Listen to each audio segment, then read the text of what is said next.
Assalamualaikum warahmatullahi wabarakatuh. Perkenalkan, nama saya Gita Ayuwardani selaku moderator kelompok. Yang kedua ada Gilang Ramadan, ketiga ada Bobi Andrean, keempat ada Dikto Kajar, dan kelima ada Fariza Maulida Parera.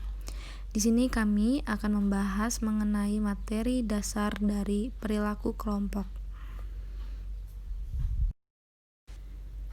Dasar dari perilaku kelompok. Perilaku kelompok adalah semua kegiatan yang dilakukan dua atau lebih individu yang berinteraksi dan saling mempengaruhi dan saling bergantung untuk menghasilkan sebuah prestasi yang positif, baik untuk jangka panjang dan pertumbuhan diri. Teori pembentukan kelompok. Pertama, teori kedekatan, yaitu tentang adanya aliansi di antara orang-orang tertentu. Kedua, interaksi, yaitu tentang aktivitas, interaksi, dan sentimen yang berhubungan secara langsung oleh seseorang. Ketiga, keseimbangan, yaitu tentang keseimbangan antara kesamaan sikap yang menimbulkan adanya ketertarikan. Yang keempat, ada teori pertukaran, yaitu tentang kesamaan fungsi pada teori kedekatan, teori interaksi, dan juga teori keseimbangan. Properti kelompok.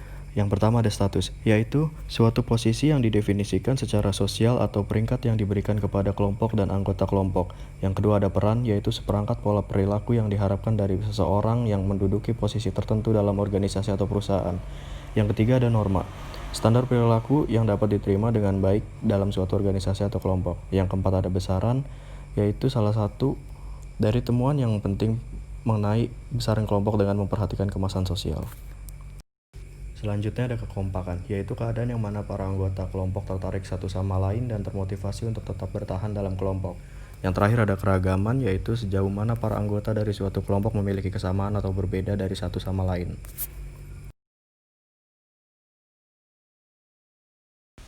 Klasifikasi kelompok itu terdiri dari 6, yaitu yang pertama kelompok formal, kelompok informal, kelompok komando, kelompok persahabatan, kelompok kepentingan, dan kelompok tugas.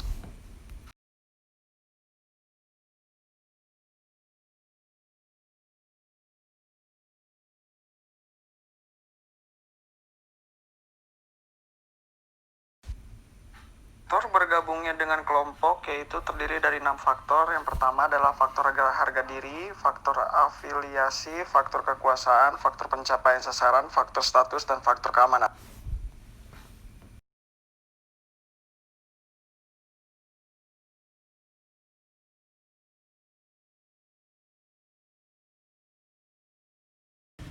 Tahap perkembangan kelompok. Yang pertama tahap pembentukan, kedua tahap keributan, ketiga tahap penormaan, keempat tahap pelaksanaan, dan kelima tahap peristirahatan.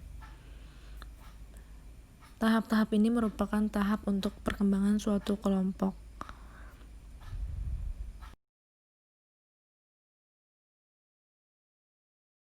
Pengambilan keputusan dalam berkelompok. Yang pertama brainstorming, yaitu teknik yang memacu kreativitas dengan memunculkan ide-ide melalui diskusi non-kritikal. Yang kedua, DLP proses, teknik yang memacu kreativitas dengan menggunakan berbagai pertimbangan ide untuk mencapai konsensus keputusan.